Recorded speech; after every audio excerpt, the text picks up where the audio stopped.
you talked about the different narratives that are out there in the GCC. Who's winning the war of the narrative? Because one of the things we see is that now the conflict has moved on to virtual space, in social media, but also in satellite television.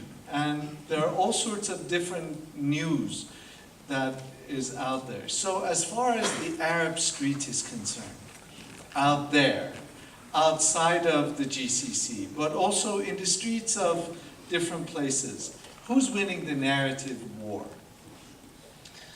Yep. I will also add to what my colleague and good friend, old friend, had just mentioned. I think the cost of this conflict to Qatar is, what is the cost of losing sovereignty? And if you can attach a cost to losing sovereignty, then you can imagine how Qatar would succumb to this pressure. And I don't think Qatar is going to agree to this.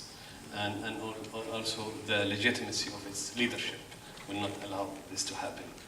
So I think that is one important thing we always have to remember. So the economic cost, yes, is going to be there, and it's going to be enormous, not only for Qatar, but also for the other GCC states and the whole region. And unfortunately, this comes at a time when the economic situation across the whole region is in a bad shape. Now, Qatar, as Professor Noniman just mentioned, has shown extreme resilience to this. And my opinion is that they have done this and they have learned from the 2013-2014 crisis. And their planners must have gone and asked the question, so what if these things were going to happen? If in 2013, 2014, if the boycott was implemented, or even if there was an invasion, etc., etc. So they have already had plans. Some of them were executed, as Gerd has mentioned, the airport, the port, etc., in terms of infrastructure, but also global network and sports diplomacy, cultural diplomacy, etc. So they have already built a lot of resilience. And this really has shaken and surprised the other countries, which they expected that Qatar would capitulate very quickly. And this is why they escalated so quickly, expecting that this is going to happen. And they are shocked and they don't know what to do. So that's one thing. The other thing is Qatar has followed a high moral ground in terms of this crisis, in terms of how to deal with the people from the 3 countries, or even the 4 countries,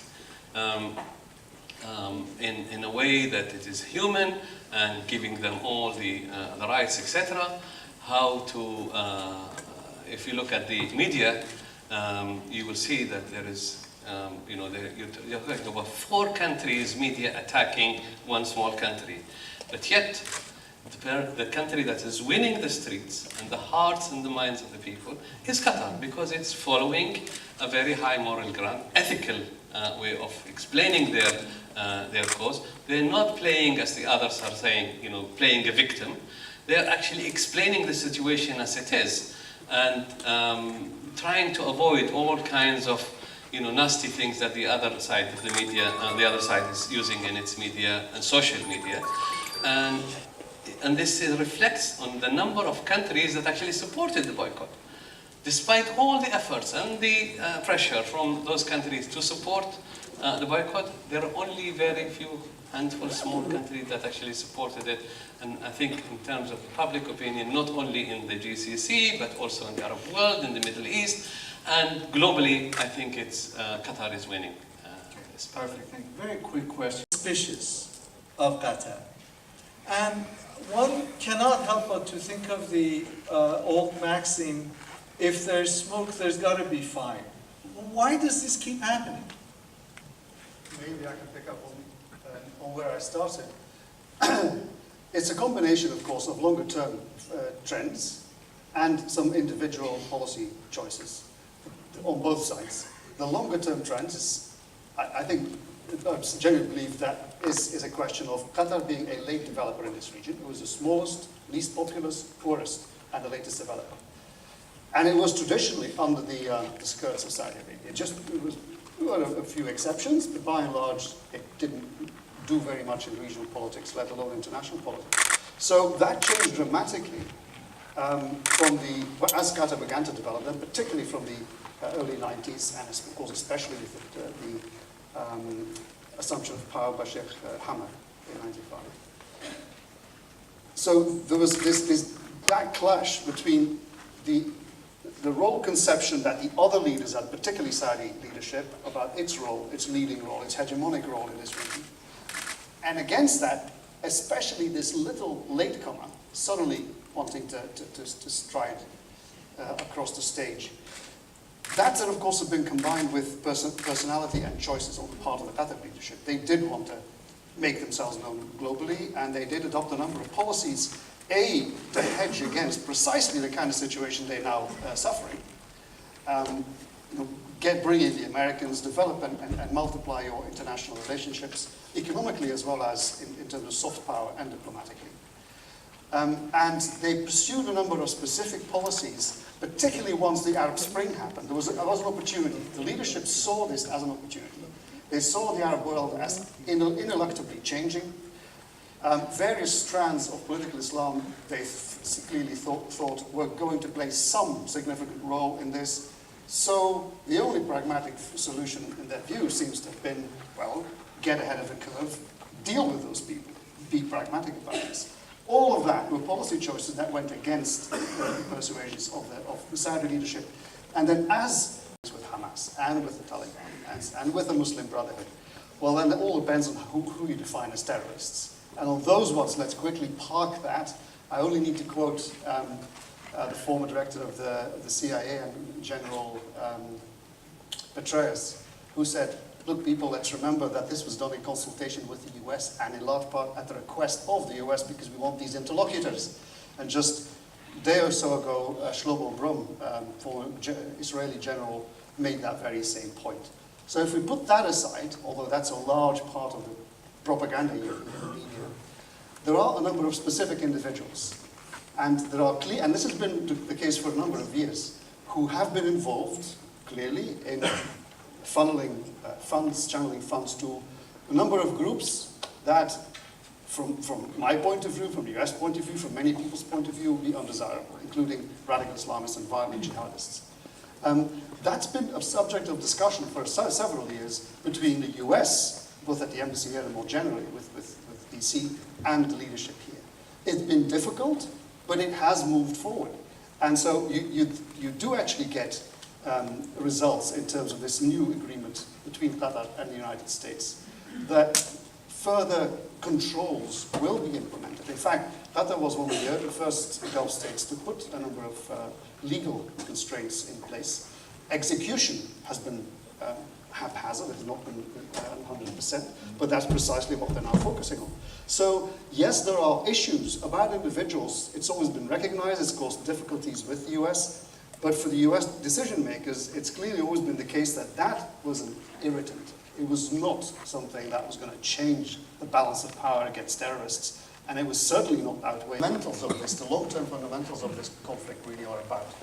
If it were only about a few small policy adjustments, perhaps about putting in place a number of measures that are in line with the agreement with the United States about counterterrorism and money flows, then that could be done, and in fact is being done.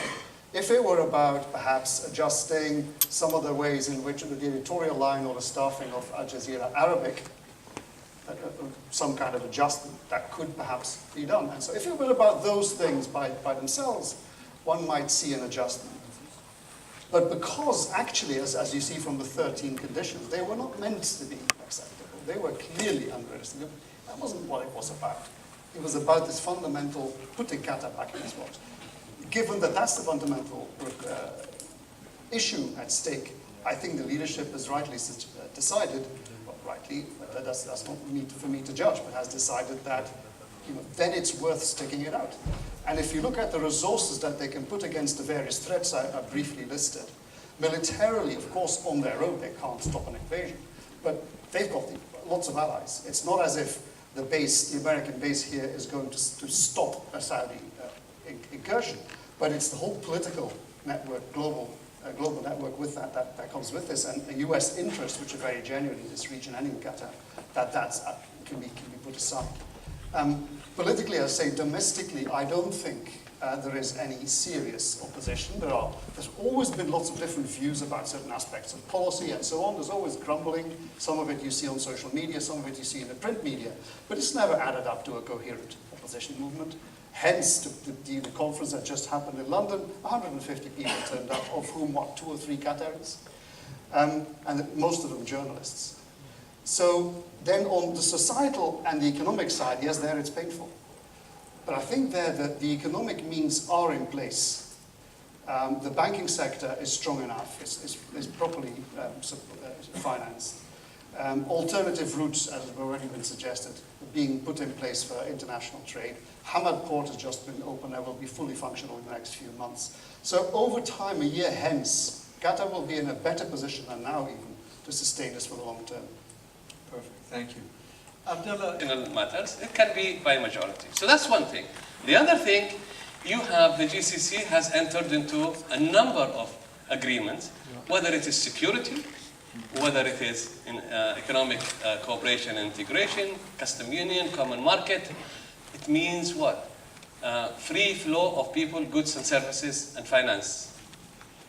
And now this decision to boycott goes against the principle of the GCC.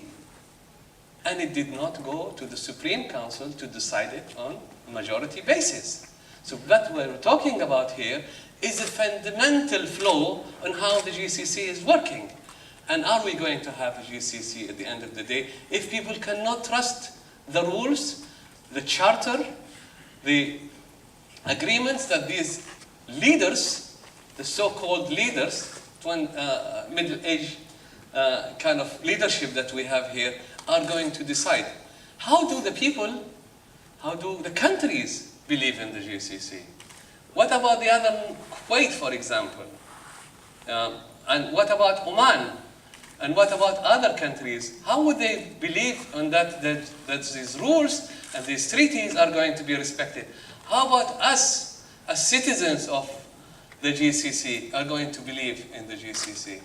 This is fundamental flaw in the GCC. It really deals a big blow to our future of integration and cooperation.